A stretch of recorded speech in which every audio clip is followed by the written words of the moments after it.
সুখের মালিক আল্লাহ তাআলা, অন্য কেহ নয়।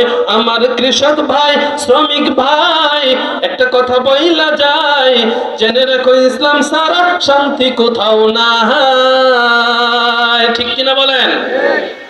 এজন্য মুমিন বান্দা যখন উত্তরটা দিয়ে দিবে, কুরআন পড়নেওয়ালা যখন এই উত্তরটা দিয়ে দিবে, আমার ধর্ম হলো ইসলাম, আল্লাহ তাআলার সাথে সাথে ডাক দিয়ে বলবেন, দুনিয়াতে আমার ফেরেশতারা আমার এই মুমিন বান্দারে সামান্য কাপড় দিয়ে তারা এই কবরে রাখছে, না না, এই কাপড়ে তারে রাখা যাবে না, যাও তার জন্য জান্নাতি পোশাকগুলো তারে পরিধান করে দাও। এগুলো কিসের কারণে হচ্ছে বলেন? কুরআন পড়ার কারণে হচ্ছে। কবরটা এমন। যখন এরপর তৃতীয় নম্বর প্রশ্ন করা হবে, মা তাকুলু ফির রাজুলি আল্লাযী বুইসা ফীকুম,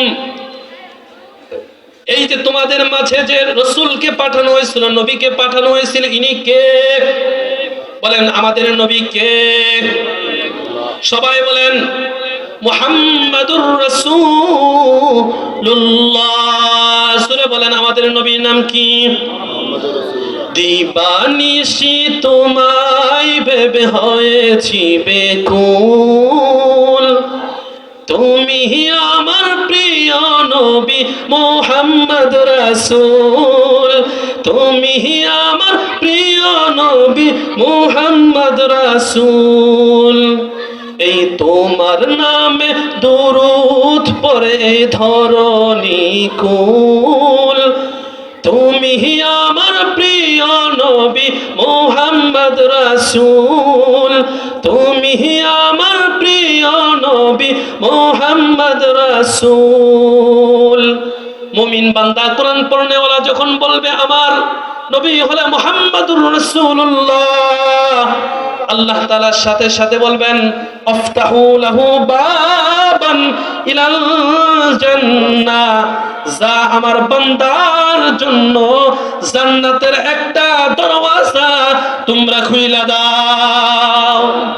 কারণ কবরে আমাদের নবী ছাড়া আর কেউ আছে সাথী? বলেন আমল আর নবী ছাড়া আমাদের কোনো সাথী নাই। কবর মাঝে মা বাবাকে দেখা যাবে না, দেখব যাকে তিনি হলেন শাহে মদিনা। কবর মাঝে মা বাবাকে দেখা যাবে না, দেখব যাকে তিনি হলেন শাহে মদিনা।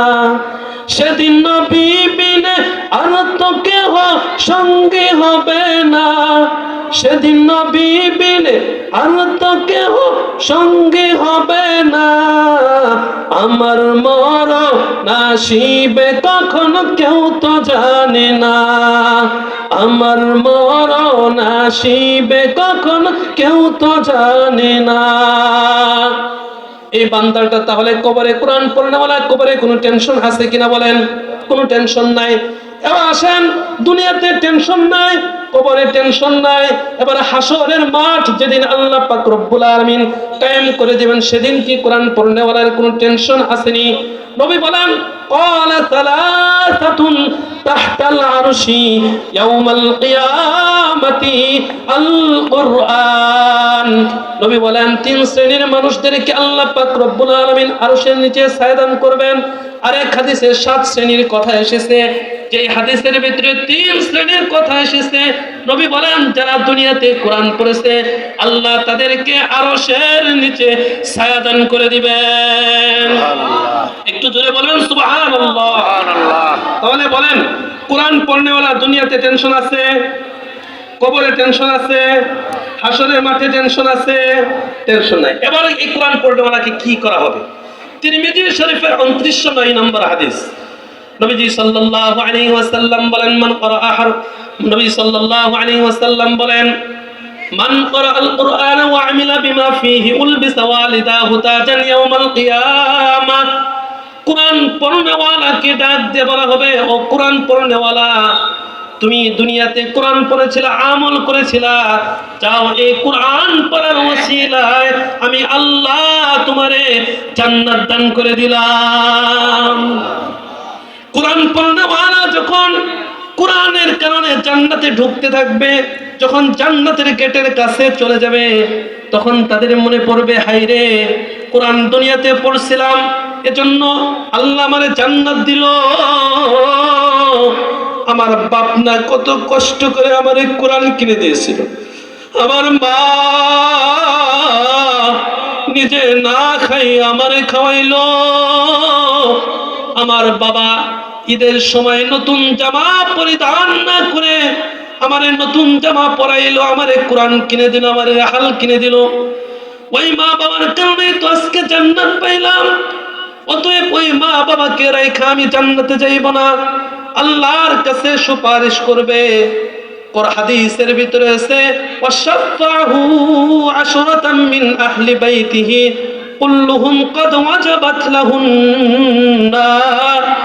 এই সন্তান যখন, কোরআন পড়নেওয়ালা যখন মা বাবার জন্য সুপারিশ করবে আল্লাহর কাছে, তখন এই মা বাবা তাদের আমলের কারণে যদিও জাহান্নামী হয়, এই আপনার সন্তানকে এই হাটজন্ডা মাদ্রাসায় দেওয়ার কারণে আপনার সন্তানটা কোরআন পড়েছে, কোরআনের উপর আমল করার কারণে যখন জান্নাতে যাইবে, তখন আপনারে না লইয়া জান্নাতের ভিতরে যাইবে না, আল্লাহর কাছে সুপারিশ করবে, আল্লাহ যার কারণে যাদের ওসিলায় কোরআন পড়তে পারলাম তাদের সারা জান্নাতে যাইব না, আল্লাহ হাফেজে কোরআনের সুপারিশ কবুল করে নিয়ে এই জাহান্নামী মা বাবাকেও আল্লাহ জান্নাতের ভিতরে ঢুকাইয়া দিবেন। তাহলে সন্তানকে কোরআন পড়াবেন তো ইনশাআল্লাহ। দুনিয়াতে আল্লাহ তাআলা আমাদের সবাইকে যে কথাগুলো বললাম, এই কথাগুলো কি গুরুত্বপূর্ণ না? কোরআন পড়া দরকার কিনা বলেন? তাহলে নিজেরাও পড়বেন, সন্তানদেরকে পড়ানোর জন্য রাজি আছেন তো ইনশাআল্লাহ? হাত তুলেন, সবাই হাত তুলেন, রাজি আছেন তো ইনশাআল্লাহ? আল্লাহ তুমি সবাইকে কোরআন পড়ার তৌফিক দান করে দাও। কোরআন যদি না পড়েন আপনার জন্য ভয়াবহ শাস্তি আছে। একটা শাস্তির কথা বলি, যখন আপনি দুনিয়া থেকে কবরে যাবেন, কবরের দুই পাশের মাটি এমন জোরে চাপ দিবে, এক পাজরের হাড় আরেক পাজরের ভিতরে ঢুকে যাবে, আপনার কবরটা জাহান্নামের টুকরা হয়ে যাবে। নবী, যে নবী দয়াল নবী, সেই নবী সূরাতুল ফুরকানের ভিতরে বলেন যে আল্লাহ পাক রব্বুল আলামিনের বন্ধু কিয়ামতের দিন যারা কোরআন পড়বে না তাদের বিরুদ্ধে মামলা দায়ের করবে। নবী বলবেন যে আমার কোরআন তারা পড়ে নাই, আল্লাহ তাদেরকে তুমি ছাড় দিও না। আল্লাহ পাক রব্বুল আলামিনের বন্ধু বলেন যে যারা কোরআন পড়লো না, এই কোরআন না পড়ার কারণে তাদের ঠিকানা হবে জাহান্নাম। এজন্য দোস্ত বুজুর্গ, আমরা নিজেরাও কোরআন শিখবো, আমাদের সন্তানকেও কোরআন শিখাবো। আল্লাহ পাক রব্বুল আলামিন আমাদের সবাইকে কোরআন শিক্ষা গ্রহণ করে কবরে যাওয়ার তৌফিক দান করুক। সকলে বলি আমিন।